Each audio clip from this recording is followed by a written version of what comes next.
I am now at this lecture 9.3, policy 2, people.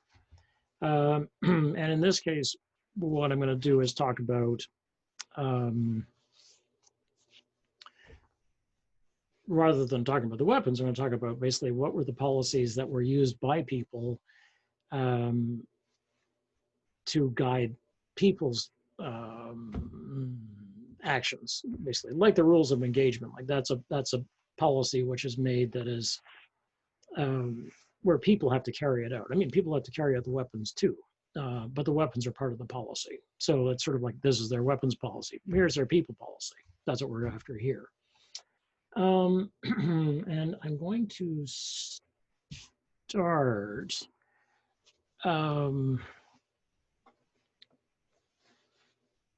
Okay, so the point is, what were America's policies when it came to dealing with human beings, as opposed to with weapons? Excuse me. And there are a number of policies regarding how to fight the war against people that you've seen by now. For instance, search and destroy.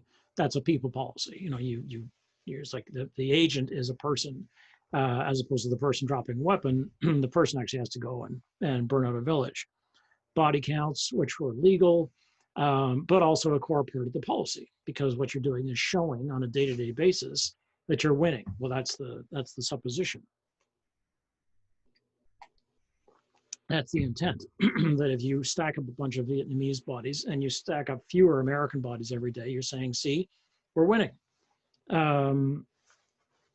Okay, and the so-called Zippo raids, which are part of the search and destroy mission, which this is why I had you look at Dear America, Letters Home from Vietnam.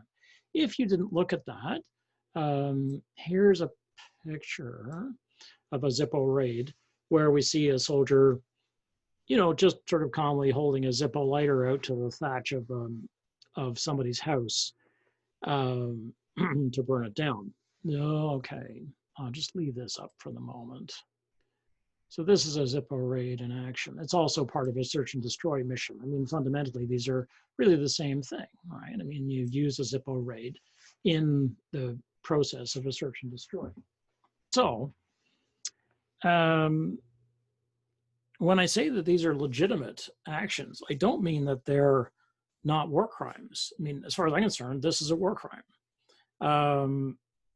But the United States government and the Joint Chiefs of Staff, that is the people who effectively govern the US military, said that this was the way to fight the war. And so just because a country says it's what it's doing is legal doesn't mean that it's right. You know, which is you're familiar with that one. So search and destroy was a policy. Free fire zones were a policy. This is the idea that you get the Vietnamese out, your friendly Vietnamese, your Vietnamese, basically, you know, the ones who are support America in South Vietnam, you get them out and you put them somewhere where they are presumably not going to get hurt or killed or whatever.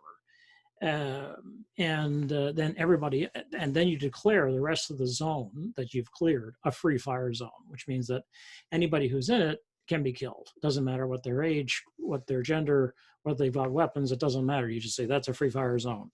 And you let people know. I mean, you leaflet it, and you know that as you drop leaflets from airplanes, and you send in, ideally, you send in Vietnamese speakers to explain to anybody who's left or who won't leave a home that they are now living in a free fire zone. But again, well, who wants to leave their home, especially if you worship your ancestors and your ancestors are buried nearby, and they have been for hundreds of years. If this is a core part of your belief system, you're like, well, these people are telling me, you know, I now live in a war zone. It's like, of course I live in a war zone. You know, so the hell with that.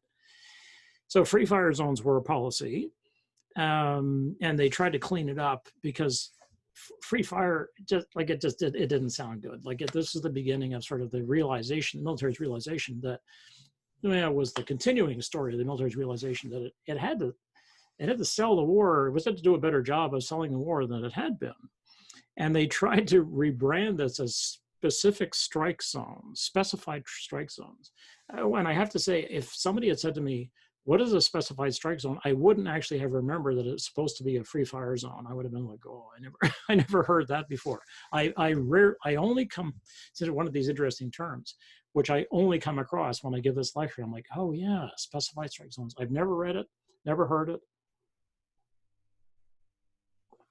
Don't know it. I've never heard a veteran say, oh, those were specified strike zones. They're like, it was free fire zone.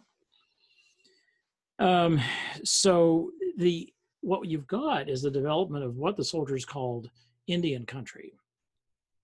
And I'm saying this with an obvious, let me move myself into the center here, because otherwise I wind up looking at the picture and I'm looking off to the, okay. So I'm over this guy's, maybe I should get this picture off the screen, eh? Let's have that instead. Not sure if that's much better, but what the heck. Maybe it's a little less bothersome. So I was talking about Indian country. This is obviously a politically incorrect term now, although, there's more there because of the way that American Aboriginal peoples use the word Indian. They very often use the word because the government continues to use the word Indian. Anyway,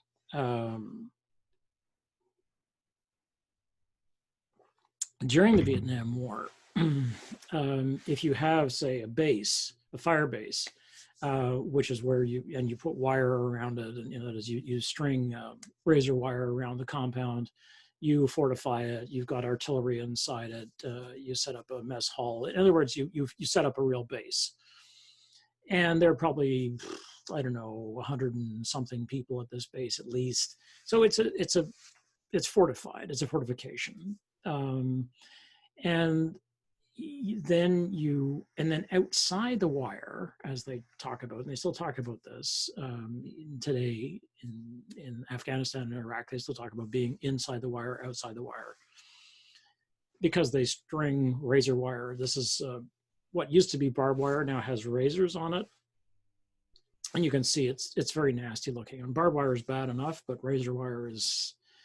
And you have to use these big gloves to handle it. Like, they roll it out and use these massive big mitts. They're like oven mitts, but they've got these woven palms, so people don't get caught up laying out the wire.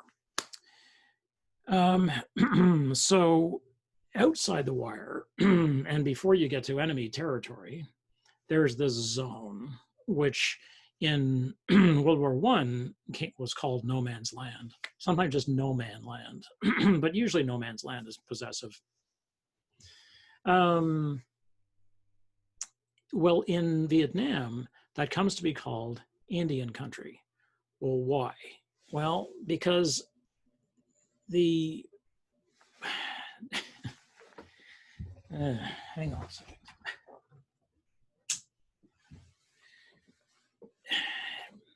In the American imagination, the Americans were trying to figure out, what did this war look like? And what it looked like to many of them was a Western. I know how screwed up this sounds, but basically here they were in these fortified camps, bases, and they would go out into foreign territory where they would join and fight with the enemy. This is, using 19th century language, and try to kill them. And then they would go back to the fortress, basically, right? And when I say fortress, I mean, these places didn't have walls. I mean, they were sandbagged, and there would have been machine guns protecting the perimeter and so on. But they could be quite substantial. So this started to look like, because what people had in their heads, so there's what these young men, remember, these are 17, 18, 19-year-olds who have seen, like, what they've got in their heads is popular culture. What they've got in their heads, these young guys, is basically Western movies and war movies. But this doesn't look like World War II, right? And this is not that. And it doesn't look like Korea either. So to some extent it does, but they're really thinking it looks like a Western because they're going out to fight the Indians. So they start calling territory between the American wire and where they can be protected outside, a very short amount of like 100 yards outside the wire, where there might be okay. And then after that, it gets dangerous. Between there and the Vietnamese enemy territory is called Indian country, because this is where the cowboys go to meet Indians and kill them, right? So that's how we get this Indian country.